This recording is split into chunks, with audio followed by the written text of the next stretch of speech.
हो.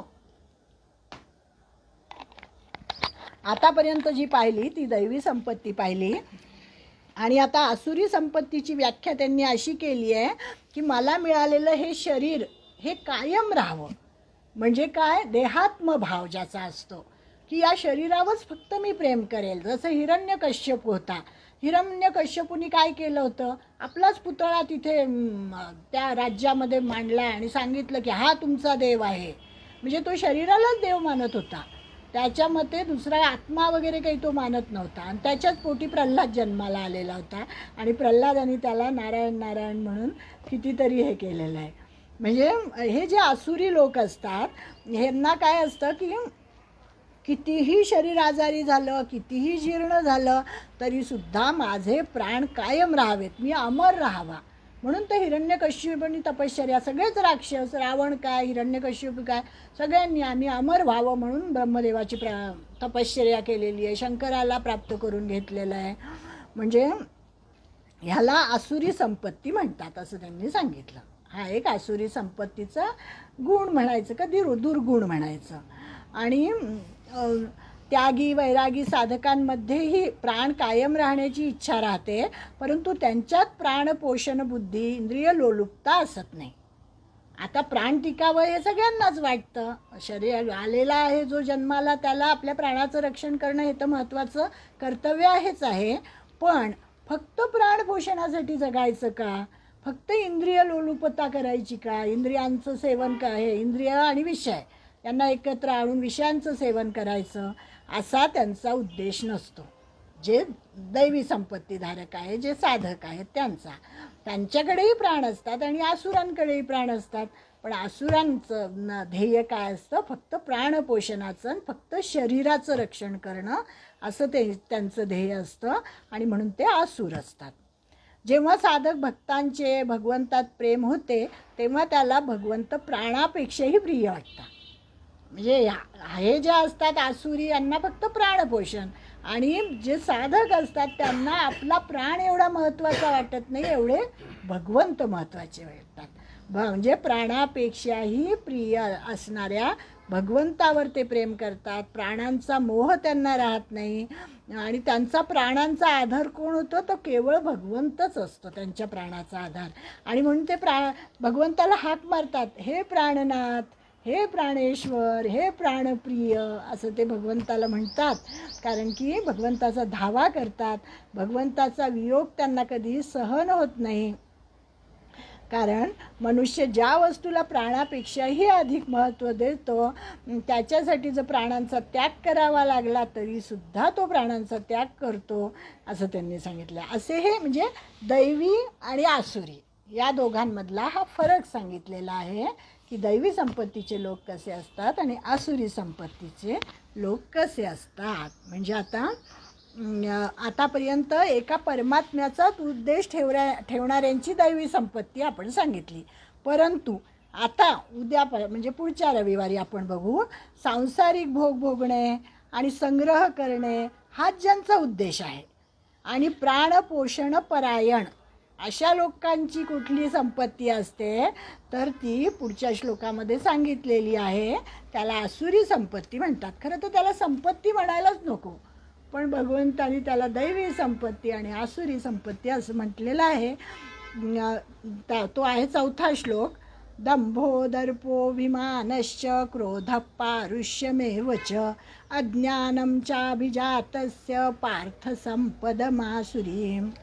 हे पृथानंदना, इथे पार्थ म्हटलेलं आहे त्याला, म्हणजे पृथेचा पुत्र. हे पृथानंदना, दंभ करणे, घमेंड करणे म्हणजे दंभो दर्प, अभिमान करणे, क्रोध करणे आणि पारुष्यमेवच, पारुष्य म्हणजे हृदयाची कठोरता असणे आणि अज्ञानम म्हणजे अविवेक असणे, ही सगळी लक्षणे जी आहेत ती आसुरी संपत्तीला प्राप्त झालेल्या माणसाची आहेत. दंभो दर्पो अभिमान क्रोध पारुष्य आणि अज्ञान 6 म्हणजे ह्या 6 गोष्टीच फक्त आसुरी संपत्ती आहे. आणि आपण 26 दैवी संपत्ती पाहिली. दैवी संपत्तीचे गुण हे 26 होते, पण आपल्याला काय चित्र दिसतं जगामध्ये? जगामध्ये सगळीकडे जो प्रसार झालेला आहे, सगळं प्राबल्य जे आहे ते कोणाचं आहे? तर या अल्पसंख्याक लोकांचं आहे असं म्हणायला पाहिजे. 6च गोष्टी आहेत ह्या, दंभो दर्पो अभिमान क्रोध, या 6च गोष्टी आपल्या सगळीकडे त्यांचंच वर्चस्व असलेलं दिसतं. आणि ही दैवी संपत्ती मात्र तुरळक कोणाकोणामध्ये तरी आपल्याला दिसते. अशी ही दैवी संपत्ती आणि आसुरी संपत्ती असं आपल्याला त्यांनी सांगितलेलं आहे. तर पुढच्या वेळेस आपण बघूया. 2 मिनटं आहेत अजून का? मग थोडक्यात मी तुम्हाला आसुरी संपत्तीची ओळख करून देते, कारण की काय आहे, पुढचा सगळा अध्याय हा आसुरी संपत्तीचाच आहे. पण ह्या श्लोकाचं फक्त आपण अगदी 2-2 वाक्यामध्ये बघूया, म्हणजे आपल्याला कळेल आणि मग पुढे जाऊ. या श्लोकामध्ये आसुरी संपत्तीचे 6 दुर्गुण सांगितले आहेत बरं का. दंभ, आपली धार्मिकता भगवत प्राप्तीसाठी एकचित्त न करता प्रचारासाठी वापरायची, याला दंभ म्हणतात.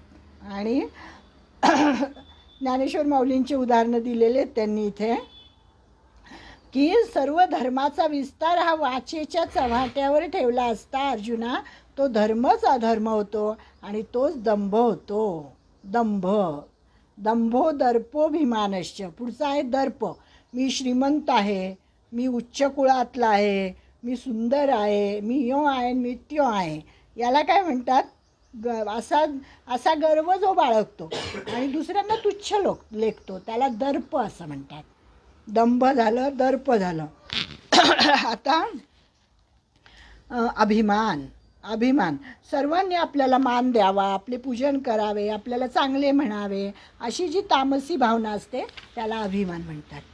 आणि मग हा जो अभिमान ज्याच्याकडे असतो त्याला ईश्वराचं नावसुद्धा सहन होत नाही. तो वेदाला म्हणतो की हे वेद काय आहेत, ही तर माझी सवतच आहे असं म्हणतो म्हणे. आणि त्याला खूप मान्यतेचा मोठा ताठा असतो, असा हा अभिमानी पुरुष असतो. अतिशय उन्मत्त असतो आणि तो रवरव नरकाला जाण्याचा रहदारीचा मार्ग आहे असं म्हटलेलं आहे, की त्याला काय मिळणार आहे? तर नरकच मिळणार आहे. म्हणजे हा अभिमान किती वाईट आहे बघा. नंतर आहे क्रोध, कामनेची पूर्ती न झाल्यामुळे जी संतापयुक्त वृत्ती जागते तिला क्रोध असं म्हणतात. आता हे सगळं आपल्या परिचयाचं आहे, त्यामुळे एका वाक्य सांगितलं तरी चालणार आहे. म्हणजे जगाला पहाट झाली की ज्याला सुख होतं, चोराला पहाट ही मरणापेक्षा वाईट असते, असं ज्ञानेश्वर माऊलींनी बरेच उदाहरणं त्याच्यावर दिलेले आहेत. आणि 5वं आहे पारुष्य, अत्यंत कठोर भाषा बोलतो, एखाद्या दुसऱ्याच्या हृदयाला छिद्र पडतील असं बोलतो, त्याला पारुष्य म्हणतात. दया आणि मार्दव या सद्गुणांच्या बरोबर विरुद्ध बाजू कठोरता आहे. दया आणि मार्दव आपण पाहिलं, त्याच्यापेक्षा पूर्ण विरुद्ध असं हे मार्दव, हे पारुष्य म्हणजे कठीणपणा. म्हणजे त्यांनी म्हटलं की ज्याचं मन म्हणजे सर्पाचं वारूळ असतं असं सांगितलेलं आहे, की त्याच्या मनामध्ये सतत दुसऱ्याचा घात करण्याचेच संकल्प येतात. आणि ज्याचे डोळे म्हणजे बाणांची दृष्टी आहे, ज्याचे बोलणे म्हणजे निखाऱ्याची वृष्टी आहे, हे सगळं माऊलींचं आहे.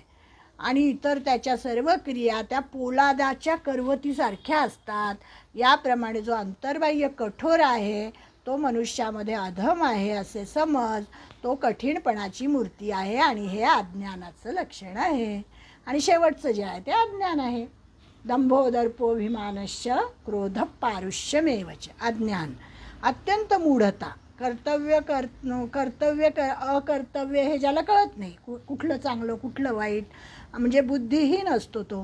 पाप पुण्यांची सर्वेसळ खिचडी झालेली असते त्याच्या मनामध्ये.